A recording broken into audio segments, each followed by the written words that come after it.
Hello friends, welcome back to Eduvoxin. So आज हम discuss करेंगे general awareness and current affairs के कुछ इंपॉर्टेंट क्वेश्चंस जो हमारे वेरियस अपकमिंग एग्जाम्स के लिए इंपॉर्टेंट हो सकते हैं, जिसमें हमारा ईपीएफओ स्टेनोग्राफर, ईपीएफओ एसएसए और DDA JSA and DDA ASO, इन सब के लिए हमारे ये इंपॉर्टेंट हो सकते हैं, जिनका इन सभी का एग्जाम्स जो है हमारा अगस्त में होने वाला है। जिसका जैसे कि ईपीएफओ और स्टेनोग्राफर का जो डेट है इसका आ चुका है। स्टेनोग्राफर का 1 अगस्त से स्टार्ट है, इसके एग्ज़ाम्स 1 अगस्त से हैं। और जो ईपीएफओ एसएसए के हैं, सोशल सिक्योरिटी असिस्टेंट के, इसके हमारे 18 अगस्त के आसपास, 18 अगस्त से स्टार्ट है और शायद 24 तक जाएंगे। ओके। और डीडीए का जेएसए का भी, जो दिल्ली डेवलपमेंट अथॉरिटी का जो वैकेंसीज आई थी, इसके भी एग्जाम्स होने वाले हैं अगस्त में। बस इसका भी डेट नहीं आया है, जैसे डेट आएगा मैं आपको अपडेट कर दूंगा। ओके। सो इसमें हमने नंबर ऑफ क्वेश्चंस जो 30 इंक्लूड किए हैं। ऐसे ही हम और भी वीडियोस बनाएंगे और इंपॉर्टेंट क्वेश्चन डिस्कस करेंगे जो आपके वेरियस एग्जाम्स में भी काम आएंगे, जो मैंने इसमें मेंशन नहीं किए हैं। ओके। ये अगस्त में होने वाले हैं, उसलिए मैंने इनमें मेंशन कर दिया है। ओके। और इसका जो पीडीएफ है आपको वहीं प्रीवियस एड्रेस पे मिलेगा, आपको एडुबॉक्सिन पे। ओके। इसका पीडीएफ आपको एडुबॉक्सिन पे मिल जाएगा। और अगर आप फर्स्ट टाइम इस चैनल पर आए हैं और अगर आपको ये वीडियो अच्छी लगती है, सो प्लीज़ चैनल को सब्सक्राइब करें, वीडियो लाइक करें। ओके। तो चलिए चलते हैं हम आगे और स्टार्ट करते हैं अपना डिस्कशन। क्वेश्चन नंबर 1 पे चलते हैं। Entomology is a science that studies. Entomology इस जो है ये क्या है स्टडी, इसके अंडर में हम किस चीज़ की स्टडी करते हैं? Behaviour of human beings, insects, the origin and history of technical and scientific terms, the formation of rocks. Okay. So इसका करेक्ट ऑप्शन क्या हो जाएगा? इसका करेक्ट ऑप्शन हो जाएगा बी, इंसेक्ट्स। इंसेक्ट्स की जो स्टडी होती है उसे हम एंटोमोलॉजी कहते हैं। ओके। उसे हम एंटोमोलॉजी कहते हैं। चलिए चलते हैं हम क्वेश्चन नंबर 2 पे। Sagar Sampark recently seen in news is a. Sagar Sampark अभी रिसेंटली न्यूज़ में था। ठीक है, तो ये क्या है? ये पूछा गया है maritime expedition, option B differential navigation satellite system, या नेवल एक्सरसाइज, या सिक्योरिटी डॉक्ट्राइन। ओके। तो इसका करेक्ट ऑप्शन क्या हो जाएगा? इसका करेक्ट ऑप्शन बी हो जाएगा differential navigation satellite system. Okay. ये इंडिजियसली डेवलप्ड है, मतलब इसे इंडिया ने खुद डेवलप किया है, बाहर की टेक्नोलॉजी नहीं है ये। ओके। इसको ये भी याद रखिएगा कि ये जैसे कोई क्वेश्चन में आ जाए कि कहाँ की पूछी गई है, कहाँ की डेवलप किया गया है, तो आपको याद रखना है। ठीक है कि ये इंडिजियसली डेवलप है। ओके। ओके। क्वेश्चन नंबर 3 पे चलते हैं। सैलसोला, ये थोड़ा टिपिकल नेम है। ठीक है, हो सकता है मैं इसको गलत इसका गलत प्रोनाउंसिएशन करूँ, तो आप लोग देख लीजिएगा। सैलसोला ओपोस्टिफोलिया और डेस फॉन्टैनी। ठीक है, ये अजीब सा नाम है। A plant species recently seen in news is found to be a sustainable source for the manufacture of. ठीक है, ये जो टिपिकल सा नेम है ये भी रिसेंट में न्यूज़ में था। तो बताना है कि इसका हम क्या मैन्युफैक्चर करने में यूज़ कर सकते हैं। एंटी बैक्टीरियल है, ये टेक्निकल टेक्सटाइल, लाइस एंड सोप्स, और ये एथेनॉल। ओके। तो इसका करेक्ट ऑप्शन क्या हो जाएगा? सी हो जाएगा, लाई एंड सोप्स। इसकी इस जो ये प्लांट स्पीसीज है सेल्सोला ओपोजिटिफोलिया डेस फॉन्टैनी। ओके। इसका हम यूज़ कर सकते हैं लाइस एंड सोप बनाने में। ओके। क्वेश्चन नंबर 4 पे चलते हैं। Which company announce the opening of a global fintech operation centre and gift city Gujarat. Okay. So global fintech operation centre हमें गिफ्ट सिटी में खोलना है, तो किस कंपनी ने अनाउंस किया है कि वो ओपन करेंगे? ऑप्शन ए है एप्पल, गूगल, माइक्रोसॉफ्ट, या सैमसंग। ओके। तो इसका करेक्ट ऑप्शन क्या हो जाएगा? इसका करेक्ट ऑप्शन हो जाएगा बी, गूगल। ओके। ये $10 बिलियन का ये इन्वेस्ट करेंगे इसमें, $10 बिलियन इसमें इन्वेस्ट करेंगे। ओके। और उसमें उस कंपनीज में इन्वेस्ट करेंगे जो एआई पे काम कर रही है। ओके। जो एआई पे काम कर रही है, आर्टिफिशियल इंटेलिजेंस पे जो कंपनीज काम कर रही हैं। ओके। क्वेश्चन नंबर 5 पे चलते हैं। Which state UT hosted the Vitasta programme for spread of its art culture and literature. Okay. ये कौन सा स्टेट है जिसने वितस्ता प्रोग्राम को होस्ट किया है अपना art and culture and literature को स्प्रेड करने के लिए? ऑप्शन ए है ओडिशा, वेस्ट बंगाल, जम्मू एंड कश्मीर, झारखंड। इसका करेक्ट ऑप्शन क्या हो जाएगा? ऑप्शन क्वेश्चन नंबर 5 का सी हो जाएगा, जम्मू एंड कश्मीर। ओके। इसका करेक्ट ऑप्शन हो जाएगा जम्मू एंड कश्मीर। ओके, याद रखिएगा, ये इंपॉर्टेंट है। क्वेश्चन नंबर 6 पे चलते हैं। When is the international day of parliamentarism observe by the United Nations. ठीक है, इसमें से कौन सा दिन है जो हम इंटरनेशनल डे ऑफ पार्लियामेंटरिज्म को ऑब्जर्व करते हैं। ओके, तो इसमें 4 ऑप्शंस हैं, जून 30, जुलाई 1, जुलाई 5, जुलाई 10। ओके, तो इसका करेक्ट ऑप्शन हो जाएगा जून 30। ठीक है, ये हम किस लिए इसको ऑब्जर्व करते हैं। ठीक है, तो हम इसको ऑब्जर्व करते हैं to commemorate founding of international parliamentary union in 1969, sorry 1989। हाँ, ये थोड़ा सा गलत हो गया है, 1989। ओके, 1989 को जो हमने इंटरनेशनल पार्लियामेंट यूनियन बनाया था, तो उसको हम कोमैमोरेट करने के लिए ये इंटरनेशनल डे ऑफ पार्लियामेंटरिज्म को ऑब्जर्व करते हैं। ओके, क्वेश्चन नंबर, इसको याद रखिएगा, 30 जून को हम इसको ऑब्जर्व करते हैं। ओके, इसलिए न्यूज़ में था। Question number 7, what is the recent rank of Indian football team in FIFA world ranking 2023। Okay,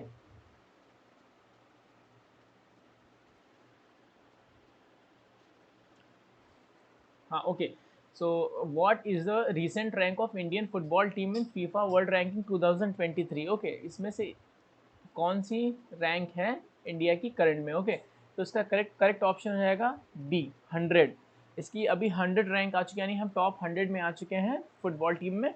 okay, अभी जो हुआ है साउथ एशियन फुटबॉल फेडरेशन का जो टूर्नामेंट हुआ है, फेडरेशन, ओके, सैफ कहते हैं इसे हम शॉर्ट फॉर्म में, सैफ का जो टूर्नामेंट हुआ है, इंडिया ने जीत लिया है उसको। ओके, और किसको इन्होंने डिफीट किया है, तो कुवैत को डिफीट किया है। कहीं आपसे पूछा जाए किसको डिफीट किया है, तो कुवैत को डिफीट किया है इन्होंने।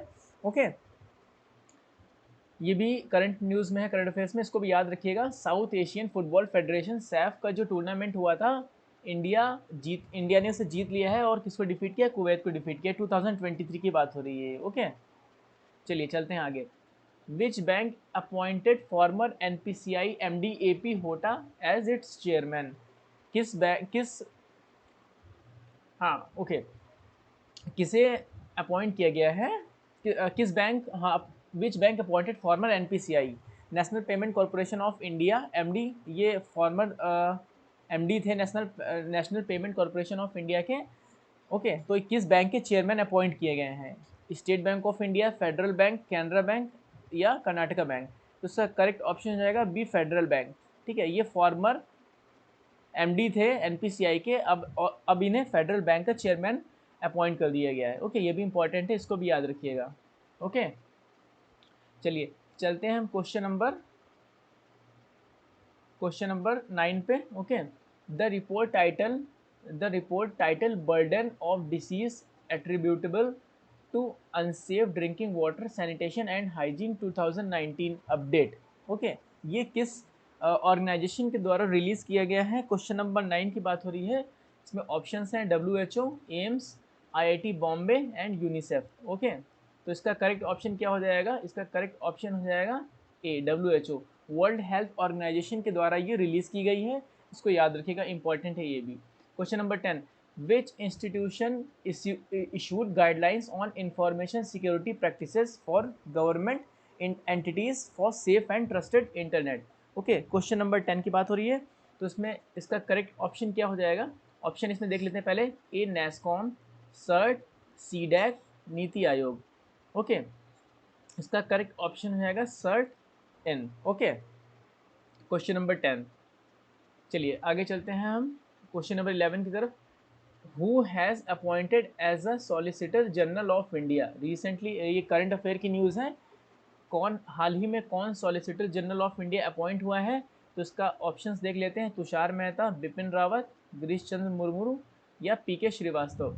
ये बिपिन रावत तो नहीं होगा, क्योंकि अभी आपको पता है ये हमारे फॉर्मर सीडीएस थे, और ये एक हेलीकॉप्टर एक्सीडेंट में इनकी डेथ हो गई थी। ओके, सो क्वेश्चन नंबर, इसका करेक्ट ऑप्शन जो है वो ए है, तुषार मेहता। ओके, तुषार मेहता इसका करेक्ट ऑप्शन है 11, क्वेश्चन नंबर 11 का। ओके, क्वेश्चन नंबर 12 पे चलते हैं।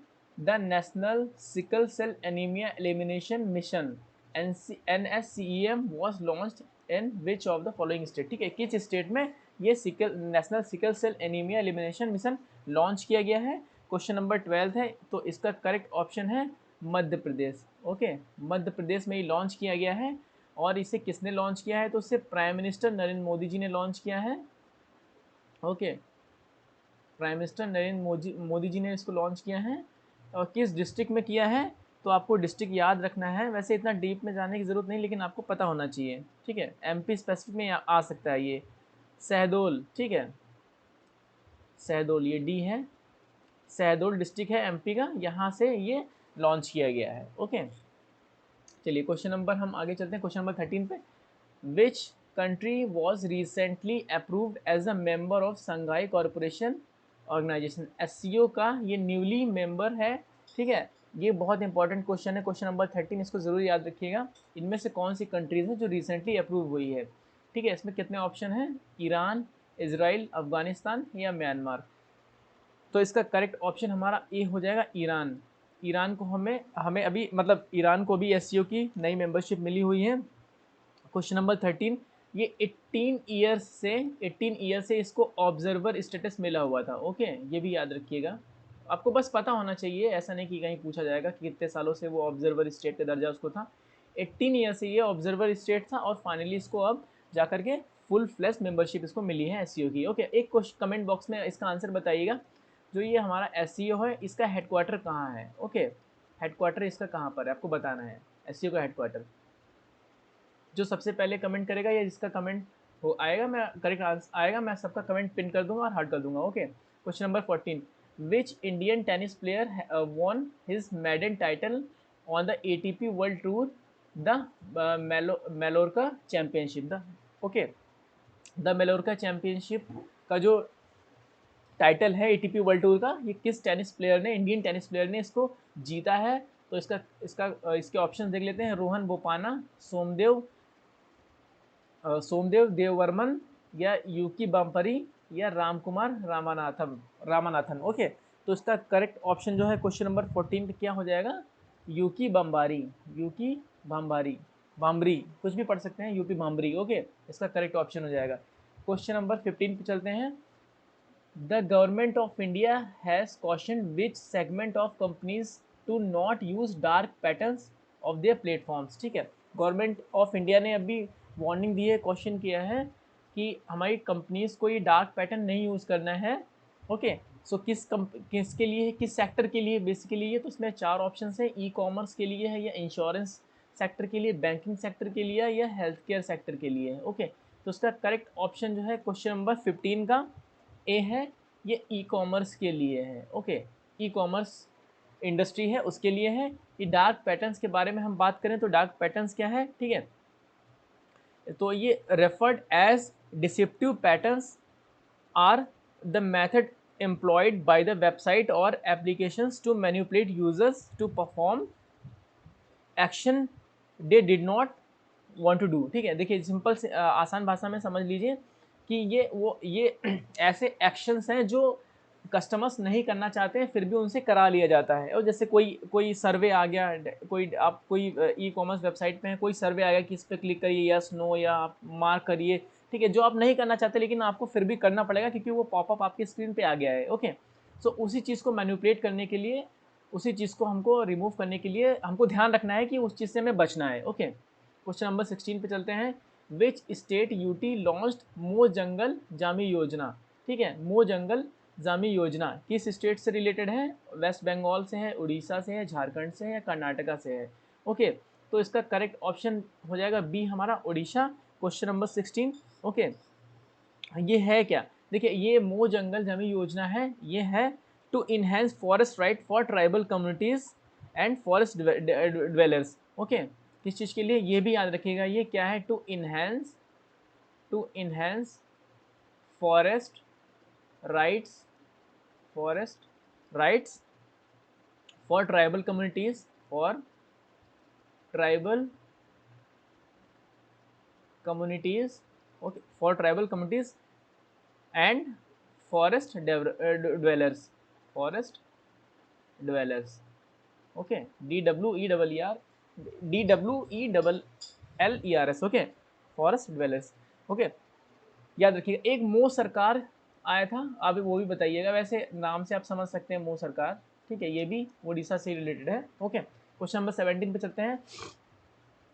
When was Prohibition of Employment as Manual Scavenger and their Rehabilitation Act enacted in India? ठीक है, ये जो एक्ट आया था prohibition of employment as manual scavenger and the rehabilitation act, ठीक है, जो हमारे जो गटर लाइंस होती है, गटर पाइपलाइंस होती हैं, ओके, तो उसमें हमें मैनुअली जो हमारे पर्सनस पीपल्स होते हैं वो जाके उसको क्लीन करते हैं, तो उसी को प्रोहिबिट करने के लिए एक एक्ट पास हुआ था। ओके, तो ये किस ईयर में पास हुआ था पूछा जा रहा है, 2000 या 2005 में, 2010 में या 2013 में।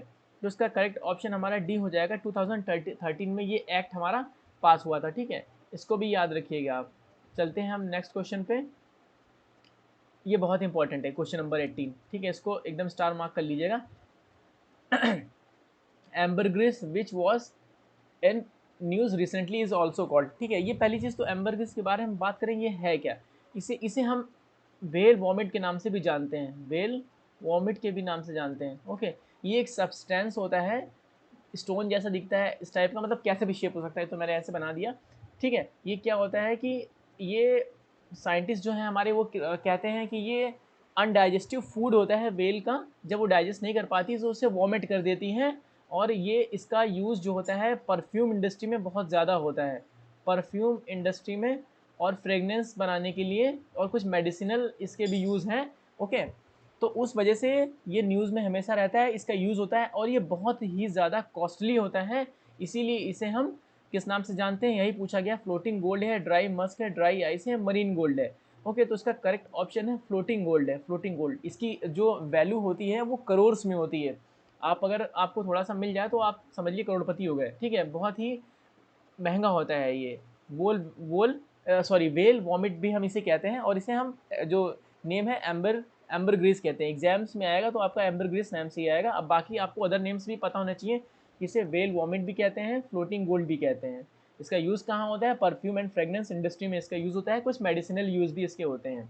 ओके, क्वेश्चन नंबर 19 पे चलते हैं। Which state approved MSME facilitation establishment and operation rules 2023। Question number 19 का करेक्ट ऑप्शन क्या है, इसका करेक्ट ऑप्शन है ए है आसाम। आसाम इसका करेक्ट ऑप्शन है, ठीक है, इसी स्टेट ने अप्रूव किया है। ओके, क्वेश्चन नंबर 20 पे चलते हैं। ये भी थोड़ा सा टेक्निकल टिपिकल नेम ही है, पढ़ने की कोशिश करता हूँ मैं। क्वेश्चन नंबर 20, ललियंजुला, ठीक है, ललियंजुला चांगटे एंड मनीषा कल्याण, ठीक है, फिर से मैं पढ़ देता हूँ। ललियानजौला चांगटे एंड मनीषा कल्याण, ये दो नेम हैं।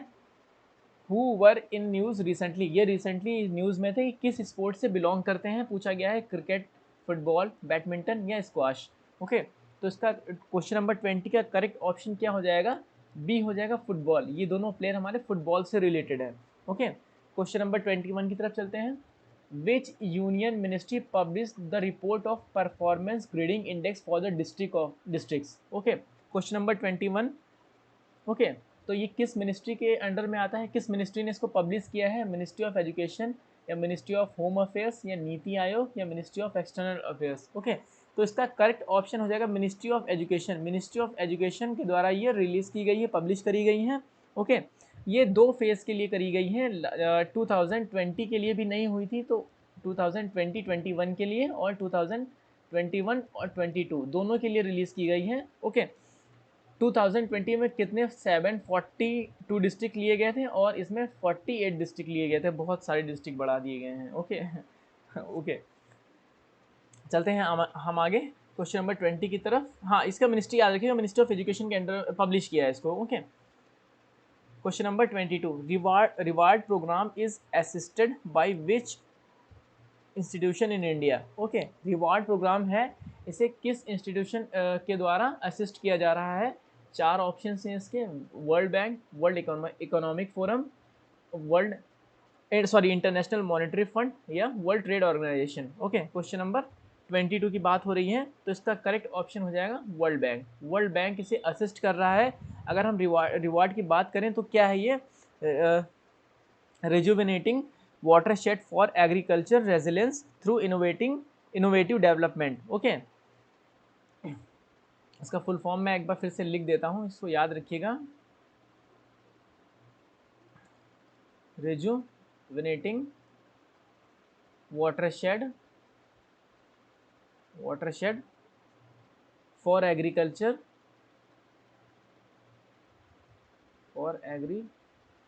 agricultural resilience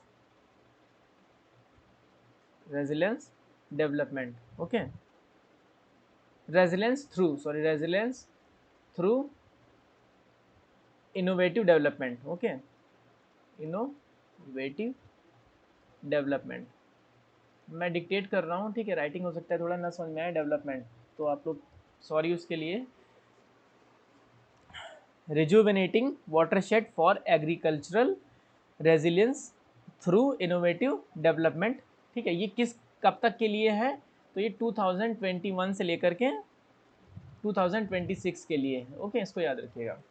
चलिए क्वेश्चन नंबर 23 पे चलते हैं। विच union ministry release periodic labour force survey figures. ठीक है, ये जो periodic labour force survey figures है, ओके, ये किस मिनिस्ट्री के द्वारा रिलीज किया गया। क्वेश्चन नंबर 23, चार ऑप्शन है। Ministry of static and programme implementation, ministry of labour and employment, ministry of MSME, ministry of commerce and industry. तो इसका करेक्ट ऑप्शन हो जाएगा A, ministry of static and programme implementation के द्वारा इसे release किया गया है, periodic labour force survey figures. Question number 23, okay, इसमें क्या चीज़ सामने आई है कि अनएम्प्लॉयमेंट रेट जो मेल का है वो 6% है, ओके, और फीमेल्स का 9.2 है। ओके, ये फैक्ट भी याद रखिएगा।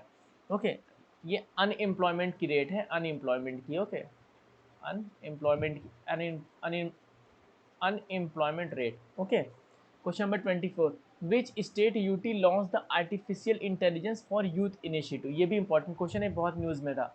ओके, किस स्टेट के द्वारा ये लॉन्च किया गया है। वेस्ट बंगाल, उड़ीसा, तेलंगाना, केरला। क्वेश्चन नंबर 24, इसका करेक्ट ऑप्शन क्या है, बी है, उड़ीसा के द्वारा ये लॉन्च किया गया है artificial intelligence for youth initiative. Okay, इसे सीएम जो है वहाँ के Naveen Patnaik, okay, Naveen Patnaik chief minister of Orissa, इन्होंने इसको लॉन्च किया है। ओके, और ये फर्स्ट फेज़ है। ओके, ये फर्स्ट फेज़ है, इसमें इन्होंने 3 डिस्ट्रिक्ट को कवर किया है।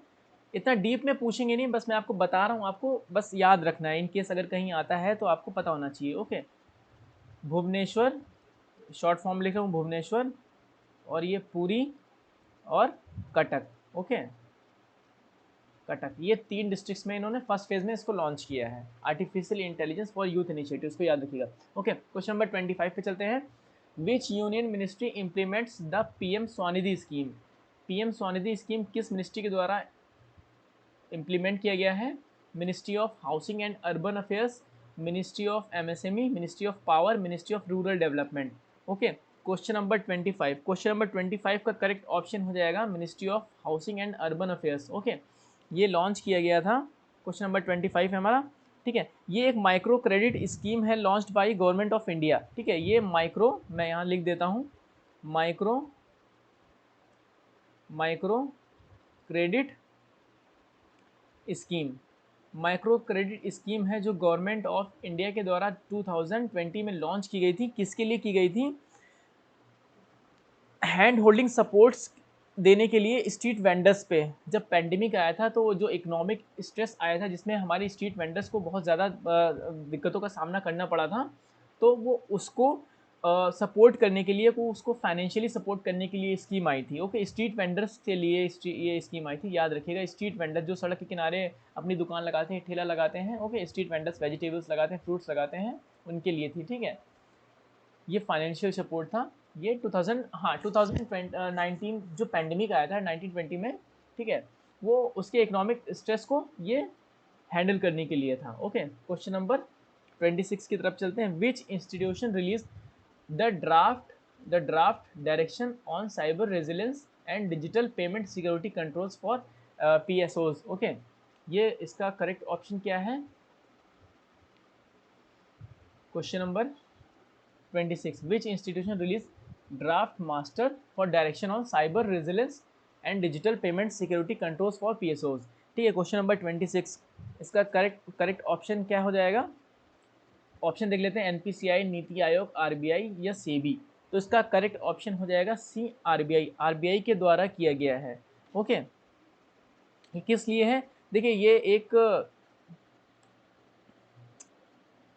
हाँ ये एक इंस्ट्रूमेंट कह सकते हैं आप, ये एक इंस्ट्रूमेंट है। ओके, जो that encompasses the process of identifying, evaluating, overseeing and controlling cyber security risk. ठीक है, साइबर सिक्योरिटी रिस्क को कंट्रोल करने के लिए और आइडेंटिफाई करने के लिए, हैंडल करने के लिए ये ड्राफ्ट रिलीज किया गया है। ओके, किसके द्वारा? RBI के द्वारा, इसको याद रखिएगा, ये भी इंपॉर्टेंट है। Question number 27, which state UT hosted the lavender festival? Lavender festival किस UT के द्वारा होस्ट किया गया है? क्वेश्चन नंबर 27 की बात हो रही है। ऑप्शन इसके हम देख लेते हैं, Sikkim, Mizoram, Jammu and Kashmir and Arunachal Pradesh. Okay, तो इसका करेक्ट ऑप्शन क्या है 27 का? इसका करेक्ट ऑप्शन है जम्मू एंड कश्मीर, इसका करेक्ट ऑप्शन है। ये भी इंपॉर्टेंट है, 27 याद रखिएगा। Okay, question number 28, eco visa campaign was launched in which state? Eco visa campaign launch किया गया है, क्वेश्चन नंबर 28। ओके, ये किस स्टेट के द्वारा किया गया है? ऑप्शन देख लेते हैं, तेलंगाना, आंध्र प्रदेश, केरला एंड तमिलनाडु। ओके, सबसे पहले हम बात कर लेते हैं कि ये है क्या इको वीज़ा। इको से आपको कुछ समझ में आ रहा होगा कि इन्वायरमेंट से, इकोलॉजी से रिलेटेड होगा। ओके, सो सही है, आप उसी से रिलेटेड है ये। ओके, ये किस लिए है? To promote public participation, to promote public participation in combating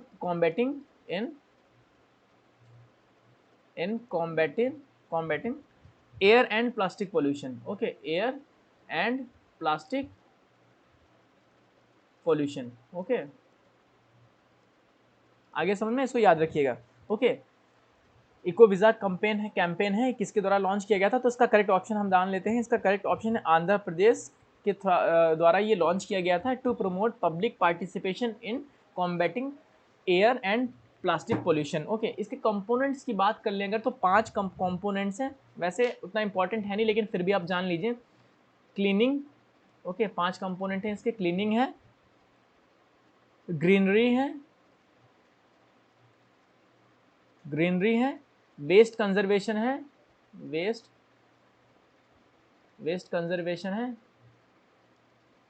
conservation, plastic ban है, प्लास्टिक को हमें बैन करना है, और पॉल्यूशन रिडक्शन, हमें पॉल्यूशन कम करना है। ओके, पॉल्यूशन रिडक्शन, ये इसके 5 कंपोनेंट हैं। वैसे कंपोनेंट मैंने बता दिया, आप बस इसको मेमोरी में रखिएगा। ओके, बाकी हो सकता है कि पूछे ना ये इतना डीप में। ओके, चलिए बस इतना याद रखिएगा कि ये जो इको वीज़ा के कैंपेन किसके द्वारा लॉन्च किया गया है? तो आंध्र प्रदेश के द्वारा लॉन्च किया गया। ओके, क्वेश्चन नंबर 29 पे चलते हैं। Which state UT conferred the green campaign award? Okay, green campaign award किसके द्वारा कंफर्ट किया गया है? तो इसका करेक्ट ऑप्शन क्या है 29 का? इसका कर्नाटका है, तमिलनाडु, असम, वेस्ट बंगाल, ये ऑप्शन हैं। तो इसका करेक्ट ऑप्शन क्या हो जाएगा? B, तमिलनाडु। ओके, तमिलनाडु का जो पॉल्यूशन कंट्रोल बोर्ड है, ओके, जो वहाँ का पॉल्यूशन कंट्रोल बोर्ड है, उसको ये अवार्ड दिया गया है। Okay, pollution control board of Tamil Nadu, उसको। Okay, BORD। ओके, चलिए question number last and question number 30 पे चलते हैं। Which state launched a portal to create family ID under one family and one identity scheme? Okay, इसके options हैं Bihar, Uttar Pradesh, Assam and Orissa.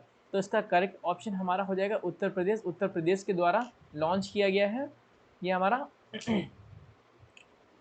Portal है, जो to create family ID under one family one identity. Okay, इसका क्या goal क्या है? Goal to create comprehensive database of family units. ठीक है, एक कॉम्प्रिहेंसिव डेटा हमें क्रिएट करना है फैमिलीज़ के लिए, कि उसमें कितने फैमिली मेम्बर्स हैं, क्या है, कहाँ उनके पास हेल्थ ID है या नहीं है, और जो डिफरेंट एस्पेक्ट्स हैं इसके अंदर में, वो सारे हमें उसके अंदर डाटा हमें स्टोर किया जाएगा जो फ्यूचर में हमें वो काम आएगा किसी भी मेडिकल असिस्टेंस में। ओके, चलिए तो यहाँ पर हम अपना वीडियो एंड करते हैं। होप सो आपको ये वीडियो अच्छा लगा होगा। अगर आपको ये वीडियो थोड़ा सा भी पसंद आया है तो प्लीज़ वीडियो लाइक करिए और चैनल को सब्सक्राइब जरूर करिए। और इसका पीडीएफ मैं आपको फिर से बता देता हूँ, हमारे टेलीग्राम चैनल जो है हमारा एडुबॉक्सिन, आप इसको ज्वाइन कर लीजिए अगर आप चाहें तो। एडुबॉक्सिन, यहाँ पर इसका पीडीएफ अपलोड कर दिया जाएगा आफ्टर सम टाइम। ओके, चलिए तब तक के लिए साइनिंग ऑफ, मिलते हैं हम नेक्स्ट वीडियो में। All the best and thank you.